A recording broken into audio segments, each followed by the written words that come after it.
থাকতে পারবে কিনা, আরো একটু সার্ভাইভ করতে হবে সার্কেলটা ওখানে ড্যামেজ দিচ্ছে কিন্তু কারণ সার্কেল গাড়ি পুরো না খেলো নাকি খানিকটা ব্যাকে যাবে। একদমই 2xd versus 2xd team Bangladesh top 1 2xd versus কাছে পুরো কিন্তু যাচ্ছে টিমের না। চিবাই পড়ে গেছে 4 এর একটা কিচ্ছু প্রপার করার ফাইট নাই। আমরা দেখতে পারবো সেখানে ডিকে, কিন্তু মেল্টিং প্লেয়ারের আর আগে এদিকে বাংলাদেশ সবার মাত্র হচ্ছে 2xd প্রান্তরা এই প্রেসার নিতে পারবেন কিনা প্রশ্ন এখনো পর্যন্ত সেখানেই রয়ে যাচ্ছে। টিকেরা প্রেসার করছে বাংলাদেশ টপ 1 কে, ভালো ড্যামেজ ডিল করা হয়েছে ফ্রম টিকে রাইট নাও, নক করে ফেলা হয়েছে ফ্রম 0 ফায়ার। ডিকে বুয়া মিসই করে নাকি কে জানে, ডিকের অবস্থা আমি বুঝি না, মাঝে মধ্যে ভালো খেলে মাঝে মধ্যে খারাপ খেলে। 8 কিল ডিকের কাছে 8 কিল, এইবার যেন ডিকে রাইটে রাজ দিতে যাবে, এখনই চান্স, এখন টপ 1 এর চান্স একটা রাজ দেওয়ার, থার্ড পার্টি করার এখনই সুযোগ, এই সুযোগ মিস করলে হবে না।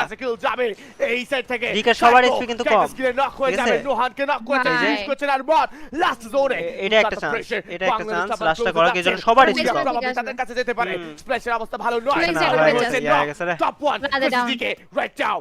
এক্স্যাক্টলি ওই যে আরমান নাও, শাবাশ। নাইস প্রান্ত অনেক জোস একটা নক করবে প্লেয়ারকে এবং ইনস্ট্যান্টলি অস্কারের জোস একটা নাম্বারে Jos Mehedi he takes double 1 12টি এলিমিনেশন পয়েন্ট ডিকে নাও শাবাশ। They are in danger Ali